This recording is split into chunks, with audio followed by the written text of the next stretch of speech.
मध्ये 17 नंबर मध्ये ह्यानेच फोड केलाय आणि थांबत नाही 2 मिनिटं आणि ड्रिंक करून हे पूर्ण प्रामाणिकपणे कोणी नाही काम केले. तुमचा व्हिडिओ पूर्ण होणार आपले नाही. तुम्ही 2 मिनिटं थांबून नीट बोलू शकत नाही. आम्हाला विचारायचा प्रेशर मध्ये तुम्ही ड्रिंक करून येणार नगरपालिकेत. प्रेशर असलं तुम्ही काय पण करणार असं थोडी नाही. ड्रिंक करून ऑन ड्युटी तुम्ही चालू राहू दे कॅमेरा. पत्रकारांना पण कळू द्या ऑन ड्युटी नगरपालिकेचे कर्मचारी दारू पिऊन येत आणि तुमचं बोलायची पद्धत नाही. दरवाजा लावता तोंडावर 2 शब्द विचारले तर थांबून तुम्ही नीट बोलायला पाहिजे. दारू पिऊन तुम्ही आधी आलेच कसे नगरपालिकेत? हो मॅडम सुट्टी आहे. तुम्ही काम का करताय? सुट्टी येतात. हे बघा कसं माहिती आहे का तुम्हाला मी काय सांगितलं प्रमाणे तुम्हाला थांबून नीट बोलत नाहीये ते. टाकले बोलणं दोन माझे 18 मध्ये सगळे घोड आहेत दारू तिथे पिऊन समाज करायचा असं बोलणं घ्या ना. मॅडमने सांगितलं नगरपालिकेत तुम्ही कर्मचारी दारू पिऊन येता आणि लोकांची नीट बोलायची पद्धत नाही.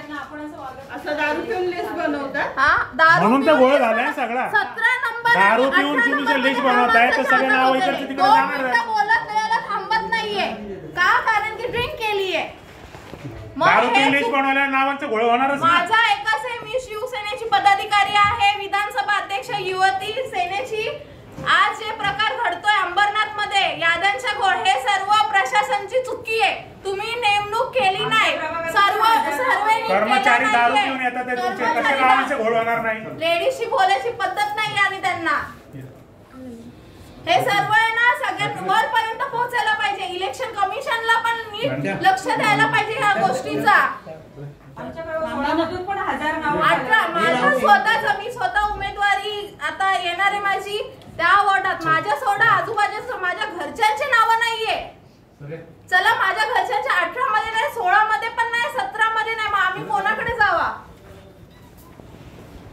ह्यांनी सगळे घोळ केले.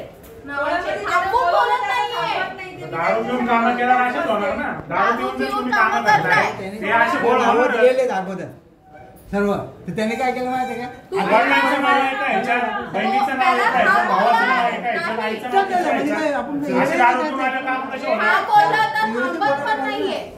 म्हणजे आम्ही मूर्ख आहेत का? आम्ही सामान्य जनता मूर्ख आहेत का? आम्ही कोणाला विचारायला जावा? सीओ ला विचारायला गेलो तर सीओ साहेब डायरेक्ट बोलतात अजून आम्ही काय हातात काही नाही. मग आम्ही बोलू कोणाला? आमचा हक्क मागणार कोणाला? इलेक्शन आलंय तोंडावर तारीख दिली आता 2 तारीख. अचानक तुम्ही इलेक्शन लावता तयारीला टाइम नाही काय नाही त्यात तुम्ही दिवस नाही बाहेर करा बिंदास व्हिडिओ.